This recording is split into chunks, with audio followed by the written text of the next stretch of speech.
The global food crisis. Deadliest season in years as twisters, earthquakes, volcanoes, cyclones, and hurricanes devastate multiplied areas of the world.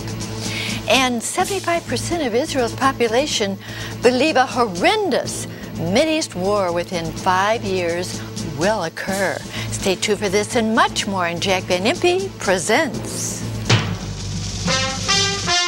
From the world headquarters of Jack Van Impe Ministries, this is Jack Van Impe Presents.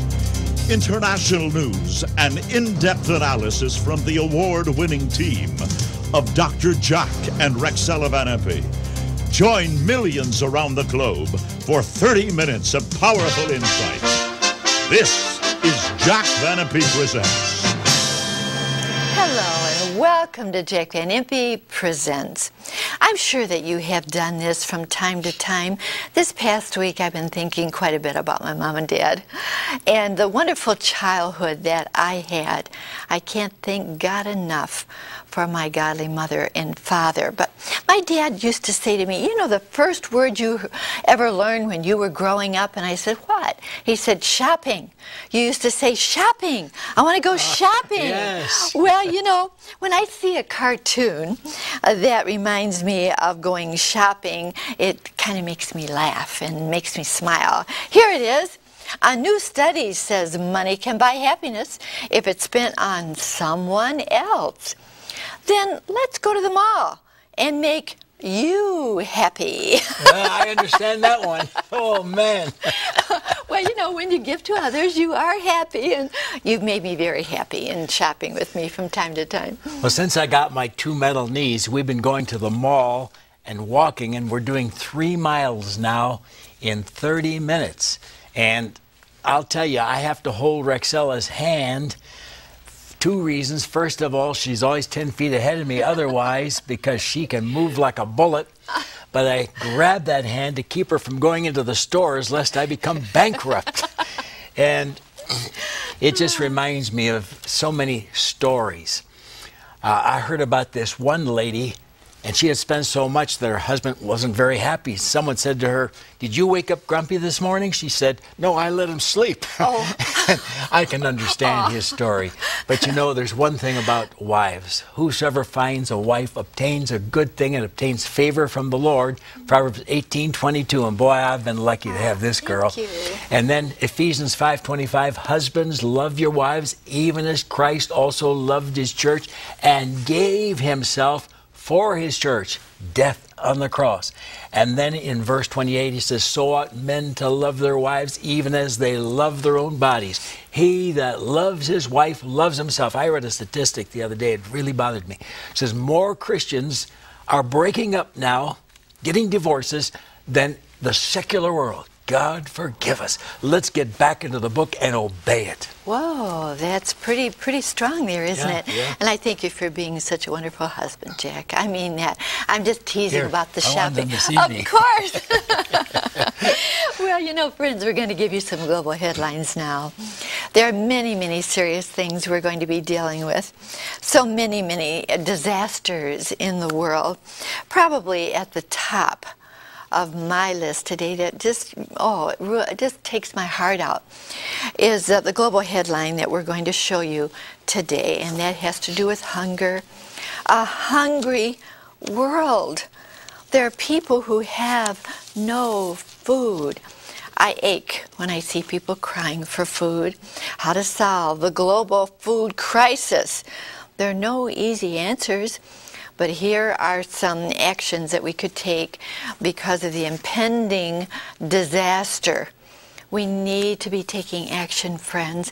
And there's a great crisis out there, Jack. They say the next war could be fought over food and clean water because half of the population of the world is drinking putrefied water, and they can't do too much about it. So we're fortunate here in the United States of America. But let me tell you, Jesus said, and I really believe it's tying in with this hour in history, that just before he returns, there would be mass famine globally. Where did he say it? Matthew 24, verse 7, Mark 13, verse 8, and Luke 21, verse 11.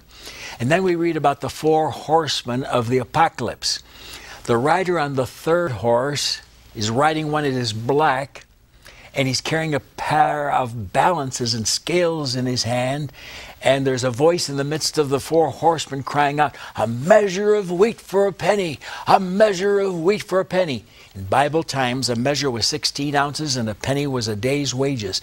And people are beginning to eat less. They're going to restaurants less because it could even happen in America. Oh, God help us. You know, Jack, it's something, it just hit me. That's number one in the book of Revelation as far as the four horsemen. Number one on your list today, hunger in the world. Certainly a great problem. Well, you know, friends, despite a painful budget that we have here in the United States, we're going to be undertaking a jam-packed array of new astronomy missions over the next 12 months. Take a look. U.S. plans year of space missions.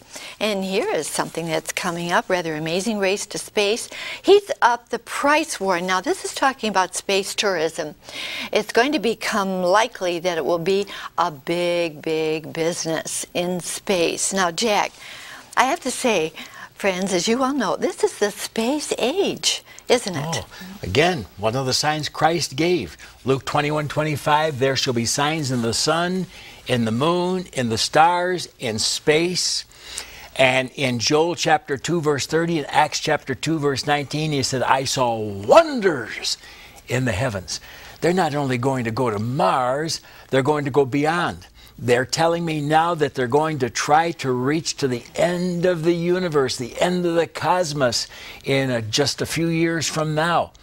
And you know, that's 187 trillion billions of miles. And that reminds me, Rexella, one day Jesus is coming and we're going to hear the call, come up hither, Revelation 4:1, and we'll sweep through the heavenlies in the twinkling of an eye, 1 Corinthians 15:52. Think of it.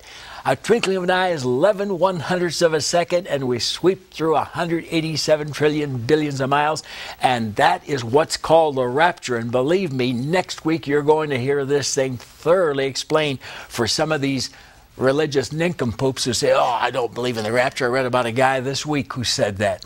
Well, we'll prove that you are wrong, and if you believe anything about the Bible, you have to believe that 1 Thessalonians 4:16-18 is going to happen and happen soon. But these are space spectaculars, and it means Jesus is about to arrive. You know what, Jack, when you say rapture, coming of the Lord, it puts a smile on my face.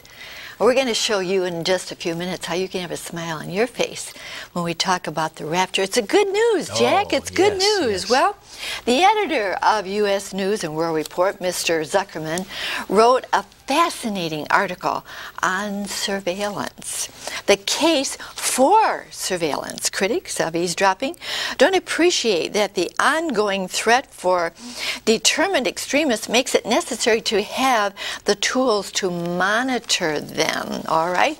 Now there are many marches against this. Chips, many objects already contain them, and there are a lot of people against it. They say, you know, we really will be able to keep track of Alzheimer's patients and people with medical needs a lot better if they have chips. So, Jack, where is this going to lead eventually?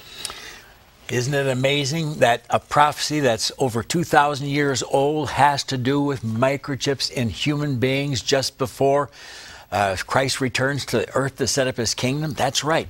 Do you know that the Detroit Free Press recently had an article by Tim O'Brien who said we need to fight this thing because they're going to try to microchip all of the driver's licenses of the people, and then the people themselves, starting in May of 2008. Well, there's been a lot of fuss and fighting going on.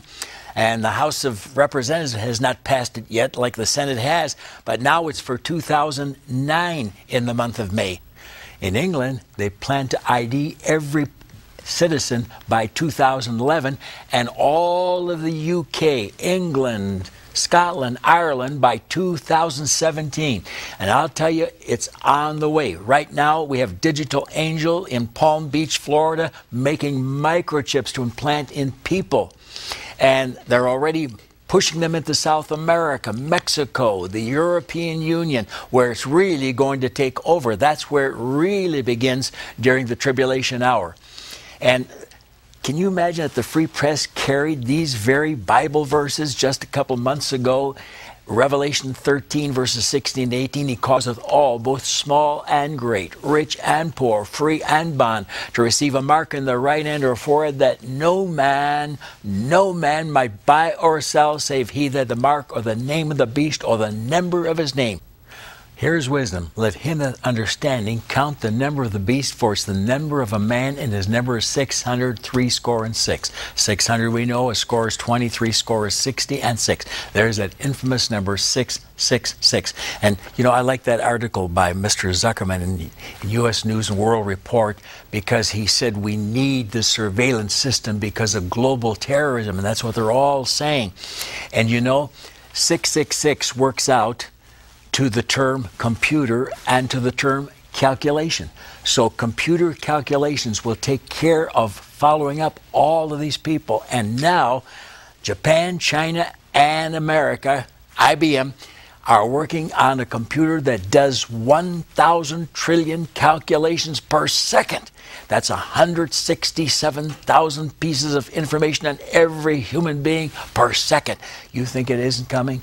It's just about arrived. It's all about the Bible. Thank you so much, Jack. I want to draw your attention to our wonderful offer of the week. Last 10 days, Global ID 666. Big Brother has arrived to create the greatest surveillance system in history. Echelon in England, as part of the EU, records 3 billion phone calls and emails daily in every language. Also, the USA, China, and Japan are in a race to build computers performing 1,000 trillion calculations per second. That's 146,000 pieces of information on each member of the human race. In 1776, the Illuminati, a sinister organization, laid plans for an upcoming New World Order by the 21st century. Presently, 6 subversive organizations are working to control the world through an elaborate spy system. Global leaders named in the video are backing and promoting this monstrous plan. Global ID 666 unfolds the who, what, where, and when of this treacherous program. Who, what, where, and when, all on here. There's the 800 number, and there is the address, the last 10 days. Say, is that one world government almost here? We tell you on here. Those 6 surveillance organizations, sinister, in Brussels. On here, so much on here, Jack. Oh, not only can you get this, but you remember that the History Channel ran a program entitled History's Final Day, December 21st, 2012. There have been so many requests. You can still get that this week and next week when you order either one. Please do not put it off. You need to have this so that you truly understand what's happening out there when you read those headlines. It's all on here. Jack explains everything that we're very, very interested in at 666, when you should take it, when you shouldn't take it, those chips and everything else, all on here. 800 number, address, last 10 days. Don't put it off. Call right now.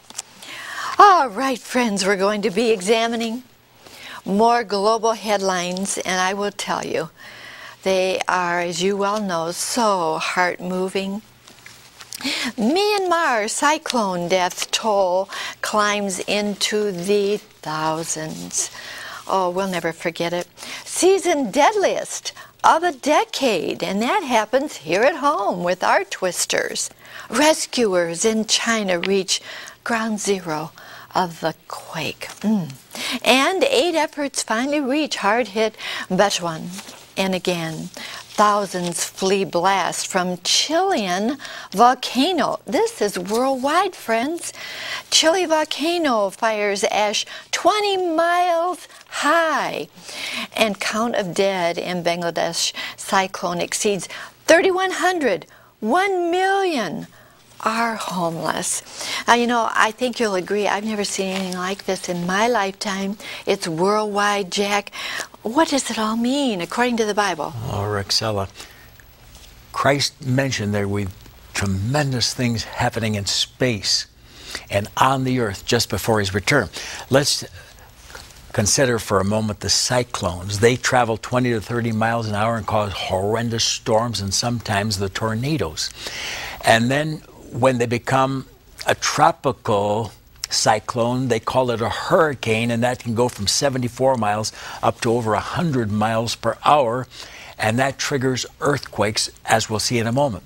And then they have these volcanoes, just everything is happening, ash up into the air 20 miles high. When that happened here in America, the jets couldn't fly over that area because it would clog the motors and the planes could come down.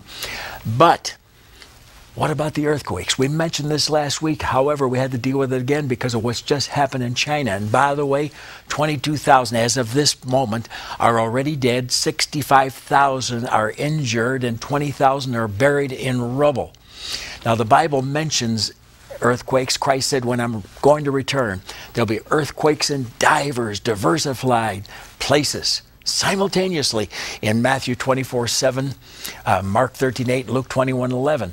And then in the book of Revelation, we have chapter 6, verse 12, chapter 8, verse 5, chapter 11, verses 13 and 19, and the greatest earthquake in history in Revelation 16:18. I beheld, and there was a great earthquake, such as was not since men were upon the face of the earth. So mighty an earthquake and so great. Is that for California? No, it's for Jerusalem. When Christ comes back, he sets his foot upon the Mount of Olives, and it splits from east to west in Zechariah 14, verse 4. Now, Rexella, when Jesus died on the cross, this is interesting, there was a horrendous earthquake, Matthew 27:54. When he rose again from the dead, another earthquake, Matthew 28:2. And when he returns, and we believe it's very soon, that's going to be the greatest earthquake in history in the area of Jerusalem, but it will be the announcement that the Lord Jesus Christ has returned to set up his kingdom. Come quickly, Lord Jesus. Oh, yes, Jack, we're talking about Israel. There's an alliance between the United States and Israel that has endured, I think you'll agree. Israel is now America's closest ally. Certainly she's the greatest democracy over there.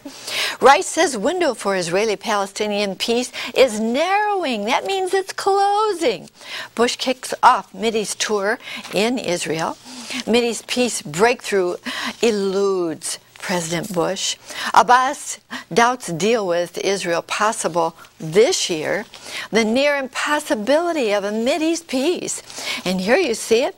I've spoken with the head of Hamas, and he assures me that he too wants a Mideast peace. Well, this peace, and of course he is pointing to the land of Israel. Hamas, hundreds of thousands ready to become martyrs, they say, if Israel goes too far. 200,000. And again, Muslim anti-Semitism is strategic danger for Israel. Iranian president says Israel heading for destruction. Netanyahu, now of course he may become the next prime minister of Israel, and he says a nuclear Iran must be stopped. Again, 75% of Israeli population says war within the next 5 years. Oh my, I know going through your mind, as going through my mind, is there going to be peace in the Middle East there, Jack? I'll get to that in a moment, but that last headline, 75% of the population of Israel, the Israelites, the Jewish people, believe there'll be a great war within 5 years. Hey, that's 2012. Remember the Mayon prediction on the History Channel? For December 21st, 2012, the whole world is thinking that way. And by the way, next week, I'm going to give you a program like you've never heard me present. I've been praying about this. I've collected headlines that will literally shock you. What everyone is saying about the end times, and the secular world is warning us while the ministers aren't saying a thing to tell their people to prepare to meet the Lord. That's next week. But let's get into this question you just asked me, Rexella. All right. About peace. The Bible teaches in Daniel 9:26 that a man will come out of the European Union. It's very definite. He comes forth from the people that destroyed Jerusalem and the temple, and they were the Romans in 70 AD under Vespasian and Titus his son. Romans, and this is the revived Roman Empire, the European Union. And he makes a contract for 7 years, Daniel 9:27. But after 42 months, it's broken. And that's when Russia says, I'm going against them that are at rest, that are at peace. And that's Ezekiel 38, verse 11. That's what's coming. Now, in a minute, we're going to show you where Russia and all these areas fit into the picture. But this is going to be the contract of death and hell, Isaiah 28:15, because this world leader through peace destroys many nations and people. How? Because they believe that it's real, and they're running around crying, peace, peace, it's wonderful, peace, peace, but there'll be no peace. Jeremiah chapter 6 verse 14 and Jeremiah chapter 8 verse 11. And 1 Thessalonians 5:3 says, when they say peace and safety, then sudden destruction cometh upon them as travail upon a woman with child. And we're going to show you right now and prove it who's all coming. They're coming from 4 different directions in Daniel 11 verses 40 to 45, north, south, east, and west. Well, where are they coming to? They are coming to do that battle of Armageddon. And of course that is just outside of Jerusalem there in the Valley of Megiddo, that they're going to fight that huge battle. And they're going to come from the 4 corners of the earth, okay? Let's go north first. Right up north from the Valley of Megiddo is what, Jack? Russia. If you draw a line to the North Pole from Israel, you go right through Moscow. And they come from the north against Israel, Ezekiel 38 verses 15 and 16. And again, they come from the north against Israel in Ezekiel chapter 39 verses 2, 3, and 4. Now, watch this very carefully. Who are they? Gog, Magog, Meshech, Tubal, and Rosh, all cities in Russia today. Ezekiel 38 verses 1 and 2 and chapter 39 verses 1 to 2. And it's the war of the latter years and the latter days. And believe me, atoms are going to be used, because when Russia marches toward Jerusalem, a fire devours before them, verse 3. And as they're being pushed back to Siberia, Joel 3:20, the prophet sees blood, fire, pillars of smoke, atomic warfare. That's the northern armies under Russia. All right, under Russia. And then let's go south. How about south? Who's going to lead that southern army up to the Valley of Megiddo, Jack? That's Daniel 11:40. The king of the south shall come up against him. Whenever it says he and him there, it's always the leader of the Western world, the revived Roman Empire, the European Union. And that is Egypt. Aligned with him is Syria, Isaiah 17:1, and beware, because Damascus, Syria, becomes a heap of rubble. Ezekiel 38 verses 5 to 7, we have Persia. Persia changed its name to Mesopotamia and then Iraq in 1932, and to Iran in 1935. We also have Cush and Put in the Hebrew, and that is Ethiopia, Libya, Algeria, Tunisia, Morocco, and Sudan, and parts of Africa. And then in Psalm 83, verses 5 to 7, you have 10 more, including Jordan, Lebanon, and the Palestinians. For one reason, Psalm 83:4, let us cast Israel off from being a nation, that their name be no more remembered. There is a big war coming there, and imagine, they think it could be by 2012. Whoa, 2012.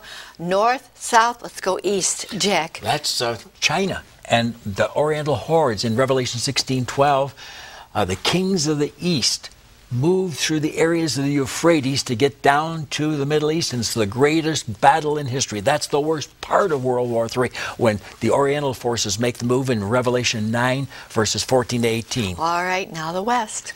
And that's the European Union, no doubt about it. We call it the Western world. And I repeat it every time in Daniel 11:40 to 45, you see the words he and him.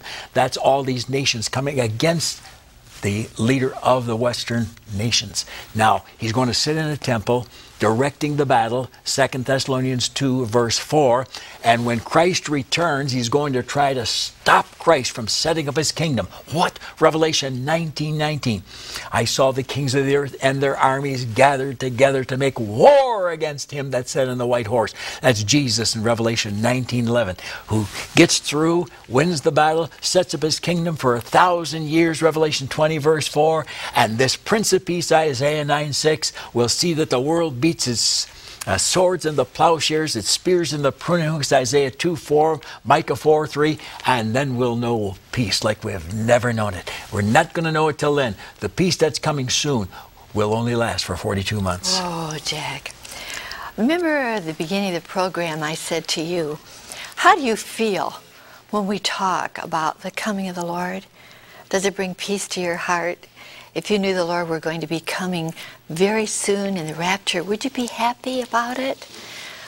I'm going to ask Jack if he'll show you how you can have peace and anticipate with joy the coming of the Lord, Jack. You ought to enjoy the fact that Jesus is coming for one reason alone. Revelation 22:4, they shall see his face, the face of Jesus. Oh, looking for that blessed hope and the glorious appearing of the great God and our Savior, the Lord Jesus Christ. Titus 2:30. Now here's how to get ready. It's very simple. Whosoever shall call on the name of the Lord Jesus shall be saved. Romans 10:13. Will you call? Heavenly Father, I'm coming today as a needy sinner, for all of us have sinned. But oh, in your love, you came to die for me, to carry all my sin on your body at Calvary. I can only get to heaven because of your love. I can only get to be with you because of your sacrifice. Jesus, thank you. Thank you. Thank you for dying for me. Now, come into my heart. Save me. I pray this in your holy name. Amen. Oh, amen. I don't care if you're on drugs, if you're on alcohol, whatever, when you ask Jesus in your heart, you're cleansed, and he'll help you to overcome. Write to me this week. There's my address. I'll send you absolutely free this little booklet, First Steps in a New Direction. And now, friends, only 10 days left. Global ID 666. We've been talking about so much that is on this video and on this. You can get it, of course, DVD, and our announcer's going to tell you right now how you can receive it. 10 days, don't put it off, because you need to have this in your home. Jack answers all your questions. Here's our announcer, Chuck. Now, to order your copy of Global ID 666 on DVD or VHS, have your credit card ready and call toll-free 24 hours a day, 1-800-JVI-7777. To order by mail in the U.S., send your donation of $24.95 to Jack Van Impe Ministries, Box 7004, Troy, Michigan 48007. In Canada, send your donation of $24.95 to Jack Van Impe Ministries of Canada, Box 1717, Postal Station A, Windsor, Ontario, N9A6Y1. And now, dear friends, Rexella. Thank you so very much, Chuck. And I just want to say once again, you don't want to miss this. It is a limited offer, 10 days left. 800 number, there's the address. Global ID, we're hearing global all the time. Don't put it off. You need to have this in your home. 666, always heard about that. And we tell you what it really means on here. And now, friends, I want to leave you with a very, very important saying I trust you'll take to your heart, as I do to mine. We show our love for God when we share his love with others. We'll look forward to being in your home again next week. Until then, remember, God cares for you. So do we so very much. Bye-bye.